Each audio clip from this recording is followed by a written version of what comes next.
হাইকোর্টের নির্দেশে অবৈধ ইটভাটায় উচ্ছেদ কার্যক্রম পরিচালনা করেন পার্বত্য জেলা বান্দরবানের লামা ফাইতুং ইউনিয়নে দুইটি ইটভাটা গুড়িয়ে দিয়ে উচ্ছেদ করেছেন প্রশাসন। বুধবার ১৩ আগস্ট সকাল থেকে বিকাল পর্যন্ত ফাইতুং ইউনিয়নে দুর্গম পাহাড়ি এলাকায় বিভিন্ন স্থানে বান্দরবান জেলা প্রশাসক শামিমারা রিনির নির্দেশনায় অভিযান চালিয়ে গুড়িয়ে দেওয়া হয়। এতে ভ্রাম্যমাণ আদালত পরিচালনা করে উপজেলা নির্বাহী কর্মকর্তা ও এক্সিকিউটিভ ম্যাজিস্ট্রেট মোহাম্মদ মইনুদ্দিন। অভিযানে উপস্থিত ছিলেন জেলা প্রশাসনের সিনিয়র সহকারী কমিশনার ও নির্বাহী ম্যাজিস্ট্রেট আব্দুল্লাহ খায়রুল ইসলাম চৌধুরী, পরিবেশ অধিদপ্তরের সহকারী পরিচালক মোহাম্মদ রেজাউল করিম, পরিবেশ অধিদপ্তর পরিদর্শক মোহাম্মদ নুরুদ্দিন। অভিযানে সহযোগিতায় ছিলেন লামা ফায়ার সার্ভিস ও থানা পুলিশ ও প্রশাসনের কর্মকর্তা ছাড়াও আইন শৃঙ্খলা বাহিনী সহ প্রমুখ। হাইকোর্টের রায় বাস্তবায়নের অংশ হিসেবে এই অভিযান পরিচালিত হয়েছে বলে জানা গেছে। সূত্রে জানা গেছে, পরিবেশ অধিদপ্তরের ছাড়পত্র ও জেলা প্রশাসনের লাইসেন্স না থাকায় হাইকোর্টের নির্দেশে উপজেলা ৬টি অবৈধ ইটভাটা উচ্ছেদের নির্দেশ দেন। নির্দেশনা মতে অভিযানের প্রথম দিনে গুড়িয়ে দেওয়া হয় ইবিএম, এলাহি ব্রিক্স ও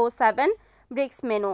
একই সঙ্গে বন্ধ করে দেওয়া হয় ইটভাটাগুলোর সব কার্যক্রম। এর আগে পরিবেশ ও প্রতিবেশের ক্ষতি সাধনকারী অবৈধ ইটভাটার বিরুদ্ধে বাংলাদেশ পরিবেশ সংরক্ষণ আইন ১৯৯৫ সংশোধিত ২০১০ ও ইটভাটা প্রস্তুত ও ভাটা স্থাপন আইন অনুসারে ব্যবস্থা গ্রহণ পূর্বক তার প্রতিবেদন দাখিলের জন্য প্রশাসন বরাবর অনুরোধ করেন পরিবেশ অধিদপ্তর। অভিযান চালিয়ে দুই ইটভাটা গুড়িয়ে দেওয়ার মুহূর্তে পরিবেশ অধিদপ্তরের সহকারী পরিচালক মোহাম্মদ রেজাউল করিম বলেন, পরিবেশ অধিদপ্তরের ছাড়পত্র ও জেলা প্রশাসনের লাইসেন্স না থাকায় হাইকোর্টের নির্দেশনা অনুযায়ী অভিযানের প্রথম দিনে দুইটি অবৈধ ইটভাটা গুড়িয়ে কার্যক্রম বন্ধ করে দিয়ে বৃক্ষরোপণ করি। পর্যায়ক্রমে অন্য 4টি অবৈধ ইটভাটাও গুড়িয়ে দিয়ে উচ্ছেদ করা হবে। যেসব ইটভাটা গুড়িয়ে দেওয়া হয়েছে এসব ভাটার মালিকরা যদি আবারও অবৈধভাবে ভাটার কার্যক্রম শুরু করেন তাহলে কঠোর ব্যবস্থা গ্রহণ করা হবে। অভিযান শেষে ইউএনও মোহাম্মদ মইনুদ্দিন গণমাধ্যমকে জানান, দীর্ঘদিন ধরে ফাইতুং এলাকায় অবৈধ ইটভাটা ব্রিকফিল্ড নিয়ে বিরোধ চলছিল। অবশেষে আদালতের নির্দেশনা পাওয়ার পরই উপজেলা প্রশাসন এই দ্রুত পদক্ষেপ গ্রহণ করে।